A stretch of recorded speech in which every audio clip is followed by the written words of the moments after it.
بيراميدز في اخر 10 ماتشات في الدوري استقبل 5 اهداف، لكنه قدر ان هو يسجل 23 هدف. اما النادي الاهلي في اخر 10 ماتشات في الدوري المصري قدر ان هو يسجل 26 هدف واستقبل 6 اهداف. وفي اخر 5 ماتشات جمعت ما بين الاهلي وبيراميدز، الاهلي كسب 3 ماتشات وبيراميدز كسب ماتشين. وخليني اقول لك ان بيراميدز بيعتمد اعتماد كلي على فيستون مايلي، حاليا هو هداف الدوري المصري واللي قدر يسجل 13 هدف من 26 مشاركة. وكمان بيعتمدوا على الشيبي في صناعة الاهداف وصناعة الفرص. الشيبي اللي لحد دلوقتي هو اكتر واحد عامل اسيستات في الدوري وعامل 9 اسيستات. وبرغم غياب ابراهيم عادل الا ان فخري لقاي حاليا موجود مع بيراميدز وعامل معاهم اداء كويس جدا. وبقى خط هجوم بيراميدز حاليا فيستون مايلي وفخري لقاي والكارتي ومصطفى فتحي. وما تستهترش بخط الهجوم ده، لان خط الهجوم ده هيعمل صداع وهيعمل مشاكل كبيرة لدفاعات النادي الاهلي. واكتر 2 ممكن تقلق منهم في دفاعات النادي الاهلي قصاد خط الهجوم ده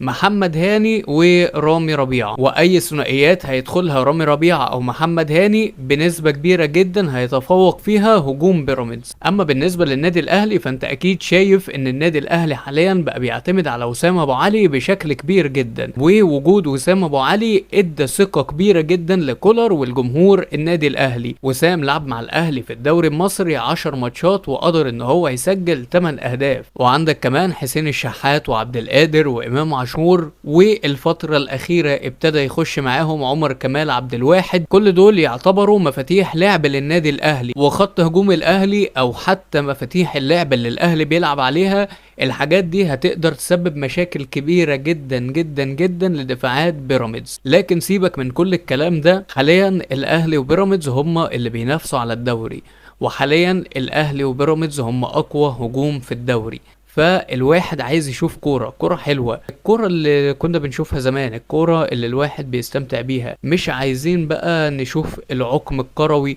مش عايزين نشوف التحفظ الكبير اللي بنشوفه في الماتشات اللي زي دي. عايزين كورة حلوة وكورة ممتعة. واخيرا عاوزك تقولي توقعاتك للماتش ده في الكومنتات، وما تنساش تعمل لايك او تفجر القلب. حبيبي يا غالي.